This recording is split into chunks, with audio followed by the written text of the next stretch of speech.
بسم اللہ الرحمن الرحیم۔ آج کل پاکستان کے اندر گستاخ رسول کا ماورائے قتل یعنی کسی فرد واحد کا قانون اپنے ہاتھ میں لے کر قتل کرنا، جیسا کہ حالیہ واقعہ انڈیا اودھے پور کے اندر ہوا کہ ایک شخص ریاض اتاری نے ایک کنہیا لال ٹیلر ماسٹر درزی کو، جس نے گستاخی رسول کی اہانت کی، تنقیص کی، تو انہوں نے اسے قتل کر دیا۔ اس طرح اور بھی واقعات ہوتے رہتے ہیں۔ تو ماورائے عدالت جو لوگ انڈیویژل قتل کر دیتے ہیں، ایسے کسی گستاخ کو، قانون کو ہاتھ میں لیتے ہیں، اس کے بارے میں علماء کے اندر جو ہے مختلف آراء پائی جاتی ہیں، اور علماء کے دو گروہ ہیں۔ ایک تو وہ ہے جو قانون کو ہاتھ میں لینے کو اب جائز سمجھتے ہیں، اور فرد واحد کا خلاف قانون، خلاف عدالت، ماورائے عدالت قتل کرنا اس کو جائز سمجھتے ہیں، جیسا کہ پیر افضل قادری صاحب کا ایک ویڈیو جو میں آپ کو سنواتا ہوں، اس کو سنیں اور اس سے کچھ واضح ہوگا۔ الیاس اتاری صاحب، آپ کا جو کلپ آج کل سوشل میڈیا پر پھیلا ہوا ہے، یہ قرآن و سنت کے منافی ہے، اور دوسری طرف وہ طبقہ ہے، وہ علماء ہیں جو ماورائے عدالت گستاخ رسول کے قتل کو جائز قرار نہیں دیتے، اسے اپنا فردن اور پرسنل میٹر قرار دیتے ہیں، جیسے کہ بانی دعوت اسلامی حضرت علامہ ابو بلال محمد الیاس اتار قادری صاحب، ان کی بات آپ سنیے اور وہ کیا کہہ رہے ہیں۔ اگر دنیا میں کہیں بھی دعوت اسلامی کا نام لینے والا یا خود کو میرا مرید کہلانے والا کوئی شخص بھی ہمارے اس طریقے کی خلاف ورزی کرتا ہے تو یہ اس کا ذاتی فعل ہے، اس کا پرسنل میٹر ہے۔ تو اب ان دو طرح کے فتویٰ جات آپ نے سنے، تو کیا کوئی فرد واحد جو ہے وہ ماورائے عدالت خود جج بن کر فیصلہ کر سکتا ہے اور کسی بھی گستاخ رسول کو قتل کر سکتا ہے یا نہیں کر سکتا؟ تو اس کے متعلق پہلی بات تو یہ ہے کہ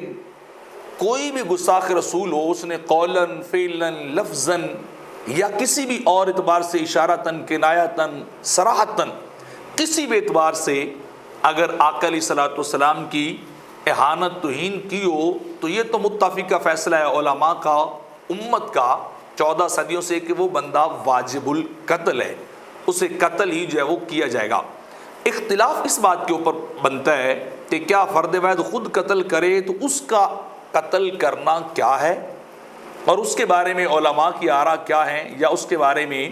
جو ہے وہ کتاب و سنت کے اندر جو ہے وہ کیا چیز آتی ہے۔ تو پہلی بات یہ ہے کہ قانون کسی شخص کو بھی اپنے ہاتھ میں نہیں لینا چاہیے،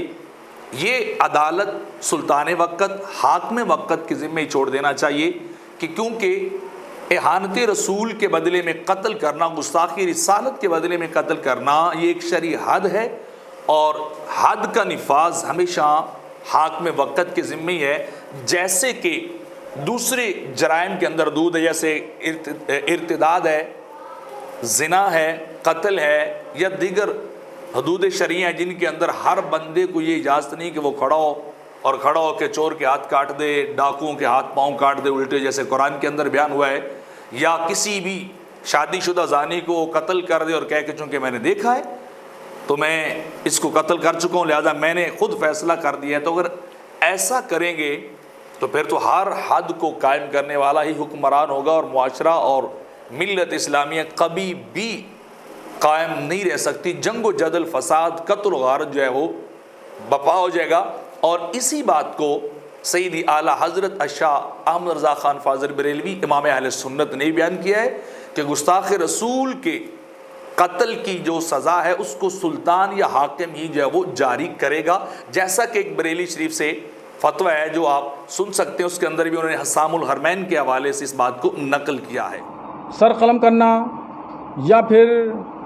کسی کو قتل کرنا اگر یہاں اسلامی حکومت ہوتی تو بھی جائز نہیں تھا۔ تو لہٰذا اب یہ سن لینے کے بعد بات یہ کہ